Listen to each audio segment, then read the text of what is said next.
So here's what I know. When they don't want to play nicely, don't play nicely. So we're going to build a press today and see if this Redneck press will get it done. It's all the pressure that thing could handle. What a mess. I guess that's it. And it still didn't even budge. Didn't even move. Done.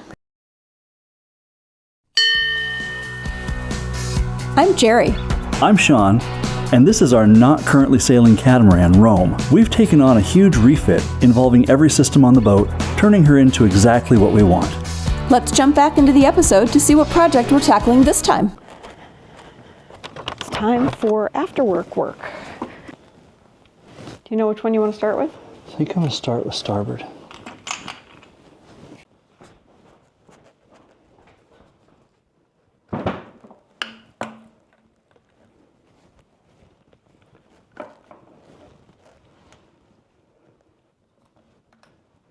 Yes, this one.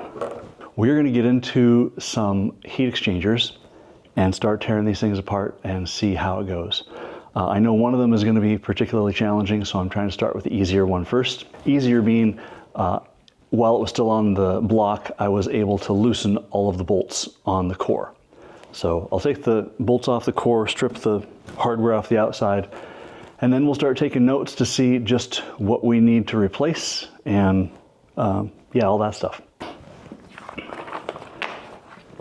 Some of this challenge is making sure I document all the parts that I wasn't sure of. So I've already created a spreadsheet and I've documented a lot of the parts that I know I need. And now that I've got this in front of me, I left a bunch of them off that I just didn't know about. And so I've got the parts manual with all the exploded views from Yanmar, and we'll just go through and do this the easy way. This plug back here, which is 27, I don't think I need to do anything with that. I'm going to keep it. I've already added these nuts and washers. Turn this guy over. Oh, draining. Guessing that wasn't expected. Clearly not expected. I don't know what this is, but it doesn't look very good. You don't expect to have oil in this, do you? Or is That's not oil. some kind of coolant? Well, yeah, I don't know what it is. I don't know. Just looks like oil to me. I know it's not, but it's not. That is probably coolant. oh my gosh, Yeah. that's not the right color at all. Sure isn't. So it feels like the little kid that's throwing up. You think it's done, and it moves around, and the next thing you know, They threw up in your shoes? so these guys hold hoses in place, and my intention is to replace those retainers and the bolts that hold them so that everything's fresh.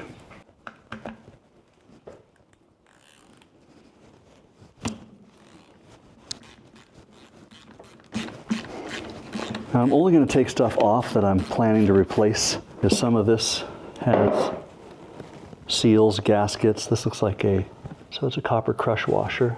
But if I look at this, and look at the size of it, it looks really big to me for what this is. I wonder how the new one's going to look. So what is this that you're taking off? So this is the cap, the heat exchanger cap. Under this is the core. And so we've got a cap on each end. Okay, my left hand is drunk. Of course it is. Of course it is. And now we're going to see if we can nudge this cap off, but the idea is I want to give it a smack, not too much of a smack, to be able to knock it loose that way. I don't really want to pry against this because that'll scratch the surfaces and damage its ability to seal. Woo! That worked. That's what we're looking for. All right, so there's the gasket. I didn't know that was going to be rubber. That's great. There's, I don't know what kind of sealant, but it is all gooped up with some kind of sealant. You know, it looks like somebody put this together with 4200 or silicon sealant or something. What's supposed to be sealing it? This O-ring and this gasket. Oh, that's it. All right, time to bang again. Let's see what we get here. There we go. All right, this doesn't look too awful. Right, there's clearly a little bit of corrosion in here, but it doesn't look horrible. We'll have to do a bunch of cleaning up and see what we end up with. Now, how's this end of the heat exchanger look? I see a little bit of plugging down here, but this does not look bad. Oh, that's good news. At least it doesn't look, From the outside. it doesn't look frighteningly bad.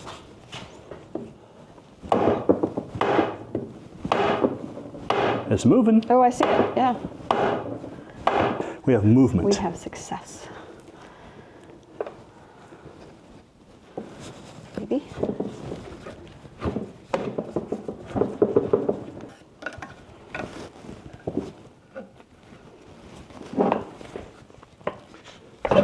Woo!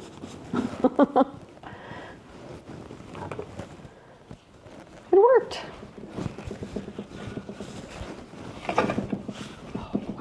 Haha! All right. Well, that's something. This looks held up to the light. I can't see. Can you see? All right. We have 5 gallons of K1 kerosene. It is probably not the ideal solvent. However, it is perfectly adequate for what I need to do. Now I can start getting parts in there and see if we can get stuff cleaned up. I'm just going to get this thing in here and get it going. Close the lid. Bye-bye. And forget about it for a while. So now I clean up my mess. Let's do it again. Yes, that's the joy of having 2 engines. You get to do everything twice. All right, so that's loose.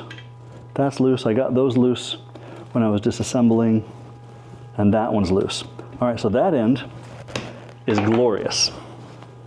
It's this other end that is not That's so glorious. So there's one that's going to move. And these 2 are not going to move. Yeah. All right, so now the difficult part. Some of these are loose. Some of them don't want to come loose at all. I don't want to strip them. I don't want to break them. That's just way inconvenient.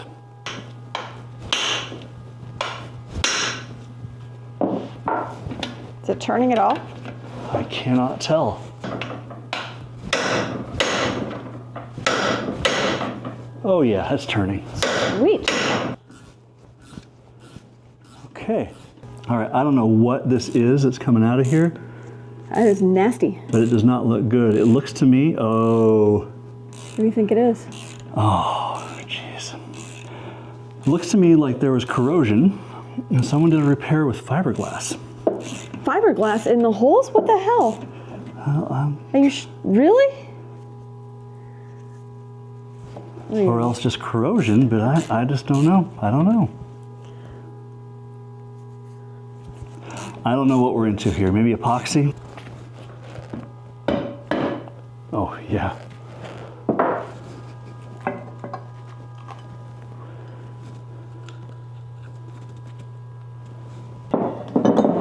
So for boaters, does everybody recognize that? Oh, that's a piece of the impeller. That's a piece of the impeller. That is bad news. Somebody destroyed an impeller and didn't go fishing all the parts out. So if you don't know, when you wreck an impeller and it fails and you go to replace it and you find that all the parts aren't there, your one job is to go find all the parts. Because what they do is they then get stuck in these holes and they get stuck inside, and then it clogs up your circulation and you overheat your engine, and then your, I don't know, $10 impeller became a $24,000 engine. So this is supposed to be an O-ring. It's no longer an O. I think. I'm pretty sure that's the O-ring. I just can't even tell because of, all the shit. Okay, well, this is certainly a shit show. There's definitely a lot of corrosion. This is really bad. All I want to do is make sure that I get any glue that's holding it in place to not be holding it in place anymore, so I can pound on it and not be pounding against glue.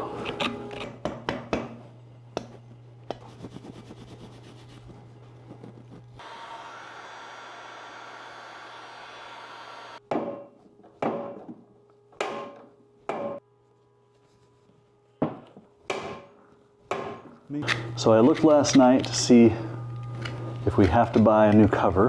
What's that gonna look like? My best guess, it's like it's 2,000 to 2,300, somewhere in that range. And if we have to do the whole thing, including the core? 5,000. 5,000. Yeah. Oof, it's not going anywhere.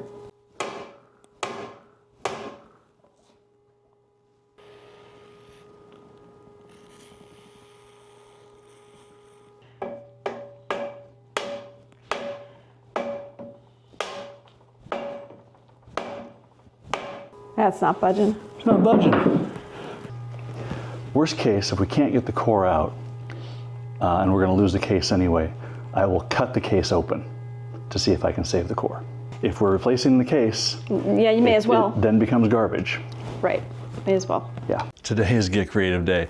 We have got to get this core out of this heat exchanger. It has not played nicely. I have beat on it with a hammer. I tried using some penetrating oil. It seemed to penetrate but didn't do anything. So we're going to build a press today and see if this Redneck press will get it done. Okay, one Redneck screw press. And we'll see if it actually does what I need it to do. That is really quite a contraption. Right? Now, will it work?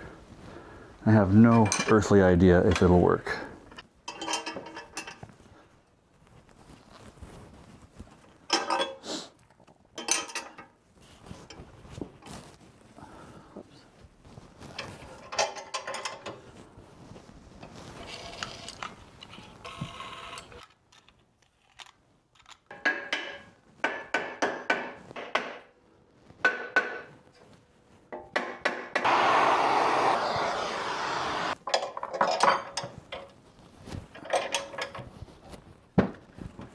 It is not supposed to take this much force to get one of these out of here.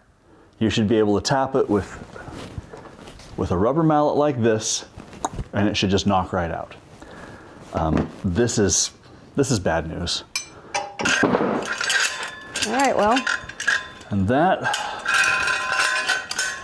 all the pressure that thing could handle. What a mess. I guess that's it. And it still didn't even budge. Didn't even move. Yep. The heat exchanger saga continues. And this is an interesting situation. If you know me, you know that I'm happy to help anybody who asks, always. And I truly love helping people. The flip side of that is that I really don't know how to ask for help. I struggle with this. I don't know what to call it, but I am simply unable to ask for help. There's a different gene that is that I don't borrow tools because of how I was raised, and recognizing that people make their living with their tools and you don't borrow a tradesman's tools. That's just not something you do. This is something totally different, and I don't really understand it. But I find it nearly impossible to ask for help. And so here we are struggling with this heat exchanger, and I got desperate enough, I guess. I threw a post out to Facebook and in our local group and asked if anybody had a hydraulic press that I could use for a few minutes.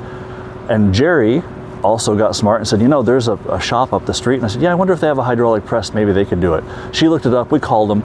They have an old press, and they are gonna let us use it. And it's rough. But I think it's gonna do the job. It's either gonna get the core out or it's gonna break it. And I'll settle for either one. But the interesting thing is it comes down to me figuring out how to learn to ask for help. If you have any tips, let me know, because it's something that I have struggled with my whole life. Am I too old to learn a new trick?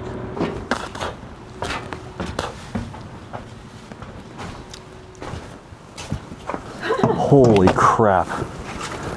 This is, well, it spins nice. Right, which I don't know if it works because I think the springs are worn out. So this right here is what I was talking about. No, that. You know, you can switch it there and it takes the pressure off. Yeah, so that I know it's closed there, but this should be this looks like a 2 or 3 speed. Right. Or 2 or 3. Right. Do they work? Yeah. So. Oh, he just said it. Maybe yes, maybe no. It looks rough. But look at, but that's lubricated. Man, there's hope here. There it goes. Something's going. Oh my God. Like I said, that sucker, it's either gonna move it or he's gonna break it. One or the other. Yep. Oh, that's amazing. Well, we got it.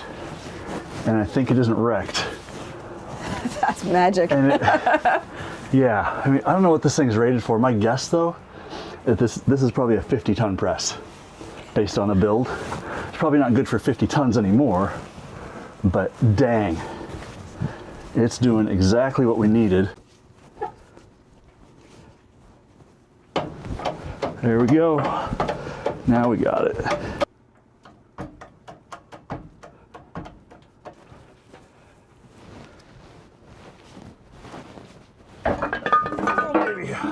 Yeah, they're out. But are they still going to be serviceable? The core is going to be fine, I think.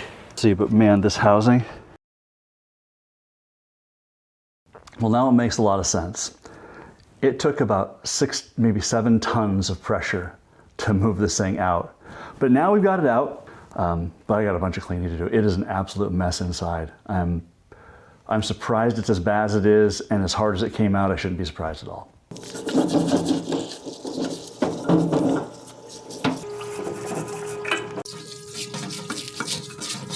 In the world of dirty jobs, this is not the dirtiest, but it also is not the most fun. Cleaning up, though, is where we're starting to do the inspection, and we're looking for the things that aren't right and trying to figure out, okay, how far do we clean before we stop cleaning and decide that we're replacing something, or we keep cleaning until it's ready to go back in. This is the cover for the port side, and we thought this was going to be the good one. But as I've gotten through some of the cleaning and started getting the junk off, it didn't take but about 2 minutes to discover this one's already been welded back together at some point. And I have no idea what the weld is covering or what was done inside of it. Now on the opposite end, we can see how much corrosion has happened in here. And that's, you know, that's bad. Now the bigger question with this is, what does that mean for the rest of the engine? So if we have this kind of corrosion on the heat exchanger, where admittedly that is probably the highest corrosion point on the engine, do we have other risks inside? Are there other things that we need to be more concerned about? So you can guarantee we'll be looking very closely at that engine before we start putting stuff back together to make sure it is really going to be okay. So from what I've seen, there are other people who are taking these and they are cleaning them up and remachining them. I haven't seen anybody actually weld onto one of these yet and build it up, so I don't know. It's cast aluminum, so I'm gonna have to talk to our welder and say, hey, what do you think? And I don't know what the answer is gonna be. But if we can't do that, then we gotta buy a new one, because there's no way this is going back into service the way it is. I left a message with our welder to see what he thinks about welding on the cast aluminum. And until I hear back from him, I'm gonna just hold off on doing anything more with that heat exchanger, because if we can't weld on it, then there's no salvaging it. We're going to leave this here, and we'll come back to this project after the welder and the machine shop have had their turn. We're sincerely hoping that this will work, because if it does, it will save us about $1,000, and that's not just pocket change. Thanks for watching. Before you go, don't forget to hit that like button. And if you enjoy this type of content, consider subscribing to our channel. It's a completely free way to help our channel grow. And lastly, if you've made it here to the very end, drop an emoji down in the comments. Any emoji. Surprise us. That way we can thank you for being here. See you next time. Bye. Not ready to talk about it.